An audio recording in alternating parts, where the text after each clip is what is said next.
ఇలా అసెంబ్లీలో మేము అడుగుతూ ప్రతిదాడులు చేస్తున్నారు తప్ప ఒక్క ప్రశ్నకు కూడా సమాధానం చేస్తలేరు. లాస్ట్కి ఏమైపోయిందంటే ప్రశ్నోత్తరాల సమయాన్ని ఎత్తేసింది. అసెంబ్లీలో క్వశ్చన్ అవర్ లేదు. ఇప్పుడు ఒకటే రోజు క్వశ్చన్ అవర్ పెట్టిండ్రు. మేము అడిగే ప్రశ్నలకు సమాధానాలు లేక, సమాధానాలు చెప్పడానికి ముఖం చెల్లక ప్రశ్నోత్తరాల సమయాన్నే రద్దు చేసి పడేసిండ్రు. అసెంబ్లీలో క్వశ్చన్ అవర్ లేకుండా చేసిండ్రు. Question hour is a mandatory. తప్పకుండా ప్రశ్నోత్తరాల సమయాన్ని ప్రతిరోజు పెట్టాలి. కానీ ఆ ప్రశ్నలు ఎట్లున్నాయంటే వాళ్ళకి సమాధానం చెప్పే పరిస్థితి లేదు. అందువల్ల ప్రశ్నోత్తరాల సమయాన్ని ఎత్తివేసినటువంటి పరిస్థితి ఈరోజు రాష్ట్ర శాసనసభలో చూస్తా ఉన్నాం.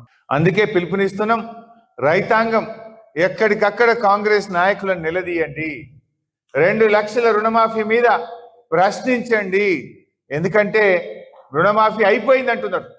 మేము అడిగిన బట్టి విక్రమార్కని అడిగిన, పోదామా ఈ రాష్ట్రంలో ఏ ఊరికి పోదాం, రుణమాఫీ అయిందంటే నేను క్షమాపణ చెప్తా, మీరు సిద్ధమా అంటే నోరు మెదపడం లేదు తుమ్మల నాగేశ్వరరావు గారు. అంటే ఇలా వ్యవసాయ మంత్రి, ముఖ్యమంత్రి, ఉప ముఖ్యమంత్రి ఈ రాష్ట్రంలో రైతులు దగా చేశారు. అదేవిధంగా రైతు బంధు మొన్న ఎందుకు వానాకాలం రైతు భరోసా ఇవ్వలేదు? పేరు మార్చిండ్రు తప్ప రైతులకైతే భరోసా లేదు. వానాకాలం రైతు బంధు ఎగ్గొట్టిండ్రు. ఈ యాసంగి రైతు బంధు కూడా ఊరిచ్చి వేస్తున్నారు. కరోనా కష్టకాలంలో కూడా కేసీఆర్ రైతు బంధు వేసిండు. కానీ మీరు ఇప్పుడు ఏం కరోనా లేదు, ఏమీ లేదు.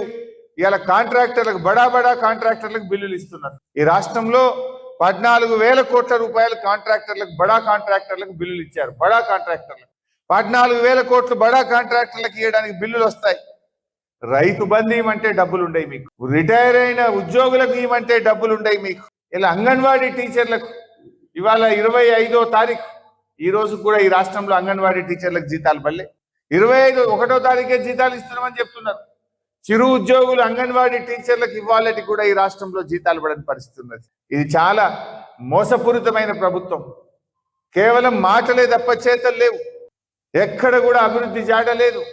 పేదల విషయంలో, ఇలా రైతుల విషయంలో ఈ ప్రభుత్వం వెనక్కిపోతుంది. ఈ రాష్ట్రంలో డబ్బులు లేవు అని మాట్లాడుతున్నారు. డబ్బులు లేకపోతే 20,000 కోట్లతోని హెచ్ఎండిఏలో టెండర్లు ఎట్లా పిలుస్తున్నావు?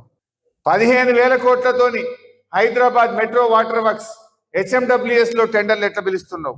7,000 కోట్లతోని GHMCలో టెండర్లు ఎట్లా పిలుస్తున్నావు? నీ భూములున్న మీ అత్తగారింటికి ఆమన్గల్కు 5,000 కోట్ల రూపాయలతో 10 లైన్ రోడ్ ఎట్లా ఇస్తున్నావు? 10 లైన్స్ రోడ్ వేస్తున్నా ఆమన్గల్కు, కల్వకుర్తి. ఫ్యూచర్ సిటీ పేరు మీద 5,000 కోట్లతో రోడ్ వేస్తున్నావు. మరి మా నిరుద్యోగులకు నిరుద్యోగ భృతి ఇవ్వమంటే డబ్బులు లేవంటావు. రైతు బంధు అడిగితే డబ్బులు లేవంటావు. ఉద్యోగులు మా డిఏలు ఇవ్వండి, మా పిఆర్సీ ఇవ్వండి, రిటైర్డ్ పేద కాంట్రాక్టర్లకు, సర్పంచ్లకు బిల్లులు ఇవ్వమంటే ఇవ్వం. 10 లక్షల లోపు చిన్న కాంట్రాక్టర్లకు బిల్లులు ఇవ్వమంటే మాత్రం డబ్బులు లేవంటారు. బడా కాంట్రాక్టర్లకు ఒక్కొక్కరికి 1,000 కోట్ల రూపాయలు ఇస్తుండ్రు. కమిషన్ల కోసం, పర్సెంటేజ్ల కోసం ఇస్తున్నారు. పేదలకు ఇవ్వమంటే మాత్రం ముఖం చాటేస్తున్నారు. సో రైతాంగం ఎక్కడికక్కడ వానకాలం రైతు బంధు డబ్బులు ఇవ్వాలని, యాసంగి రైతు బంధు అందరికీ ఇవ్వాలని, రుణమాఫీ ప్రతి రైతుకు 2 లక్షల మీద ఉన్న వాళ్ళకు కూడా 2 లక్షల రుణమాఫీ చేయాలని మీరు ఎక్కడికక్కడ నిలదీయండి. ఈ ప్రభుత్వాన్ని బీఆర్ఎస్ ఇడిచిపెట్టదు. సంపూర్ణ రుణమాఫీ అయ్యేదాకా కాంగ్రెస్ పార్టీ వెంట పడుతూనే ఉంటాం, ప్రశ్నిస్తూనే ఉంటాం. రైతుల పక్షాన ఈ కాంగ్రెస్ ను నిలదీస్తూనే ఉంటాం.